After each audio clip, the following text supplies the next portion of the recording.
बिस्मिल्लाहिर्रहमानिर्रहीम। अस्सलाम वालेकुम नाजरीन, मैं तारिक इस्माइल सागर आपकी खिदमत में हाजिर। नाज़रीन कराम, अनोखा लाडला खेलन को मांगे चांद। एक तो वो दिन थे, वो ज़्यादा दूर नहीं, कुछ सदियों पुरानी बात नहीं, महीनों पुरानी भी नहीं, हफ्तों पुरानी भी नहीं, चंद रोज़ पहले ही आपने देखा भारतीय वज़ीर आज़म की ज़ुबान आप सुनते थे, भारतीय मुशीरों की ज़ुबान सुनते थे। तालिबान से मुतल्लिक़ ये लोग क्या ज़बान बोलते थे। भारतीय एयर फोर्स इन्होंने काबुल में भेजी थी तालिबान से लड़ने के लिए। बेचारों का एक हेलीकॉप्टर पहले काबू आ गया था, 2-3 जहाज़ अब हेरात में काबू आ गए हैं। और अब लाला जी तालिबान की मिन्नत समाजत कर रहे हैं कि आपकी बड़ी मेहरबानी, हमारा हेलीकॉप्टर वापस कर दो। सुभान अल्लाह। इससे कहते हैं चित भी मेरी पट भी मेरी, टैया मेरे बाप का।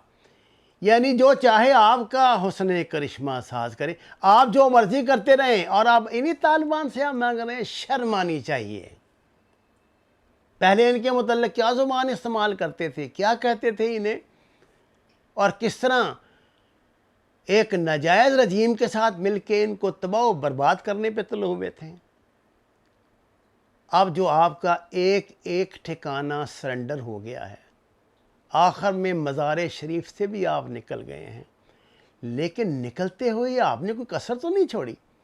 नाज़रीन, आप जानते हैं ना इन लोगों ने कंधार में क्या किया था। भारतीय सफारतकारों को निकालने के बहाने जो ट्रक लाए थे, उसमें जदीद तरीन असले के ढेर मौजूद थे जो तालिबान मुखालिफ मलेशिया में तकसीम करके गए हैं। ये लोग अफ़गान फ़ौज के साथ मिलके ना सिर्फ अपने जहाज़ उन्हें दिए हुए थे, बल्कि उनके ज़रिए बमबारी कर रहे थे। और ये शुनीद है कि इनके 3 पायलट काबू आ गए हैं तालिबान के, जिन्हें उन्होंने कत्ल कर दिया है, क्योंकि वो किसी पायलट को ज़िंदा नहीं छोड़ते। उनके अपने अकायद हैं, वो ये समझते हैं कि आसमान से आग बरसाना कोई बहादुरी नहीं है। मैदान में आकर लड़ें और मैदान में लड़ने वालों को वो ऑनर देते हैं। आप देखिए ना, ये जब सरेंडर किया है उसने, कमांडर इस्माइल खान ने, बहरहाल वो एक बहादुर कमांडर था, माजी के उसके बड़े वाक़यात हैं। उसने जब सरेंडर किया है तो इन लोगों ने उसके साथ क्या उसने सलूक किया, उसको गले लगाया, उसको इज़्ज़त दी, और वहाँ की जो इनके गवर्नर मुकर्रर किया उसके साथ बहुत बड़ा ओहदा दिया उसे।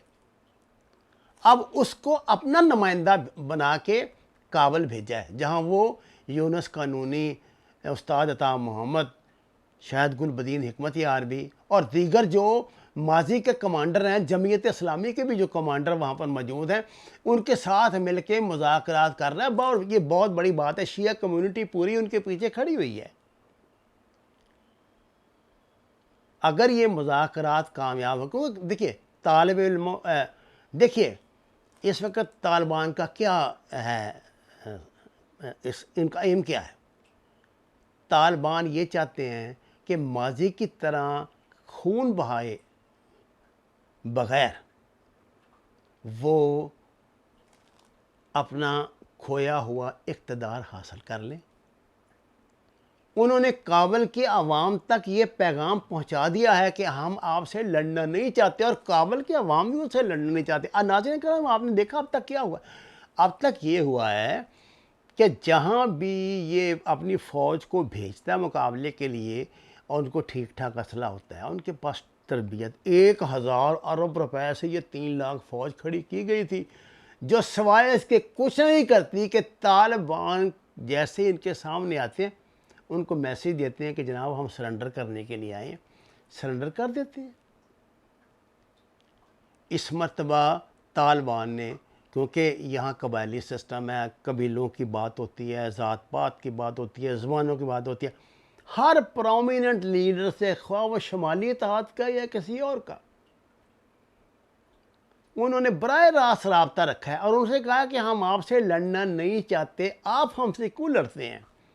हमारा दुश्मन तो अमेरिका था जो निकल रहा है, अब हमें कुदरत ने मौका दिया, मिल बैठ के अपना मुल्क चलाएं, तो आप हमसे लड़ने आ गए। इस सलूक की तवक्को किसी को नहीं थी उनसे, ये मैं आपको बता दूं। اس سلوک کی توقع کوئی ان سے نہیں کر رہا تھا. وہ تو یہ سمجھتے تھے کہ ماضی کی طرح ہی آئیں گے, قتل عام کریں گے, مارے پیٹیں گے, لوگوں کی گردنیں اڑائیں گے, گھروں کو بمبوں سے اڑا دیں گے. یہاں جناب کشتوں کے پشتے لگ جائیں گے اور بات بن جائے گی, مہاجروں کا ایک سیلاب آ جائے گا. آپ نے دیکھا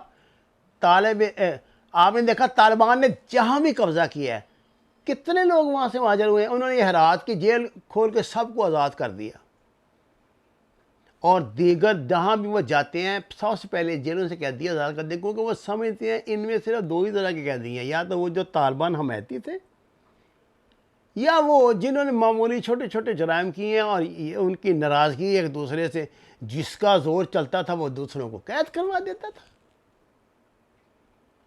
صورتحال ناظرین کرام اب ایسی پریشان کن نہیں رہی. طالبان کے لیے کوئی مسئلہ نہیں رہا. اب امر اللہ صالح بھاگ گیا, حمداللہ بھاگ گیا. اس وقت عملاً وہاں حکومت کا وجود, اس کی ریٹ ختم ہو چکی ہے. اگر طالبان نہیں گھس رہے کابل میں تو یہ ان کی حکمت عملی ہے. وہ اس کو آپ یہ نہ سمجھیں کہ وہ کابل پہ قبضہ نہیں کر سکتے. انہوں نے کابل کو دیکھیے, قندھار ان کے قبضے میں آ گیا, غزنی ان کے قبضے میں آ گیا. قندھار اور غزنی کے درمیان کابل ہے, اور دو ہی راستے کابل کو آنے اور جانے کے لیے ہیں کہ ان کا تو سارا کچھ بند ہو گیا. یہ تو محاصرہ ہو گیا مکمل, ایک گولی چلائے بغیر وہ قبضہ کریں گے یہاں. اور انہوں نے یہ بات کہی ہے, اب جو ادھر مذاکرات ہوئے ہیں قطر میں, کہ ہم عبداللہ کی قیادت میں تو بات کرنے کے لیے تیار ہیں, اشرف غنی سے نہیں کریں گے.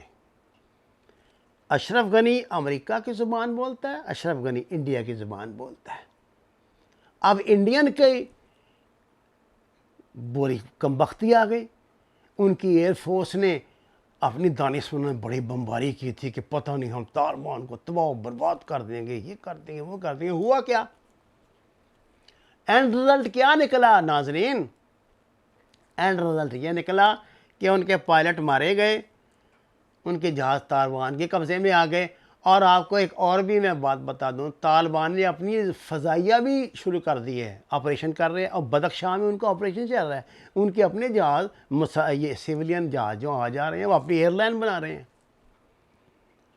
اب اس طرح کی باتوں کی توقع آپ تو نہیں رکھتے تھے نا طالبان سے. اب میں آپ سے آخری بات کہہ رہا ہوں جو سب سے زیادہ پریشان کن ہے. ناظرین کرام, صلح سے, محبت سے, لڑائی سے طالبان نے زیادہ سے زیادہ 1-1.5 ماہ تک کابل قبضہ کر لینا ہے. سوال یہ پیدا ہوتا ہے, کیا امریکہ ٹھنڈے پیٹوں ان کی حکومت کو تسلیم کرے گا؟ کیا مغرب ان کی حکومت کو تسلیم کرے گا؟ کیا انڈیا تسلیم کرے گا؟ چین, پاکستان اور روس تو دنیا کا موڈ دیکھیں گے نا پہلے. آخر دیکھیے نا, اس دنیا کے جنگل میں ان کو بھی زندہ رہنا ہے, ہم نے بھی کرنا ہے. جب پوری دنیا ایک بات پہ اڑ جائے UN میں, تو ہم کیا کر سکتے ہیں؟ پاکستان کی اس وقت کوشش یہ ہے کہ وہ دنیا کو اس بات پہ راضی کرے کہ طالبان اس طرح حکومت پہ قبضہ نہیں کریں گے. وہ طالبان کو بھی یہ سمجھا رہے ہیں. وہ ایسی سچویشن لے آئیں گے جہاں آپ نیگوسیشن ٹیبل پہ بیٹھے ہوئے مجبور ہو جائیں گے. لیکن اگر آپ یہ کہیں نا کہ طالبان آپ کی مرضی کی حکومت بنائیں گے, یہ نہیں ہوگا. حکومت ان کی مرضی کی بنے گی اور دنیا کو اسے تسلیم کرنا پڑے گا, کیونکہ اس وقت دنیا کا مقابلہ بدلے ہوئے طالبان سے, ماضی کے طالبان سے نہیں ہے. ممکن ہے جب تک یہ ویڈیو آپ کے خدمت میں پہنچے تب تک آپ کو اور اس حوالے سے بڑی خبر سن لیں, کیونکہ تبدیلی کا عمل بہت تیزی سے شروع ہو چکا ہے. تاریخ کروٹ بدل رہی ہے اور تاریخ کا دھارا ناظرین اب الٹا چلنا شروع ہو گیا ہے. وَمَا عَلَيْنَا إِلَّا الْبَلَاغُ الْمُبِينُ. ناظرین کرام, درخواست ہے کہ قرآن اور نماز کو ترجمے کے ساتھ جانیے. ہمارے چینل کو سبسکرائب کریں, لائکس دیں. آپ کا بہت شکریہ.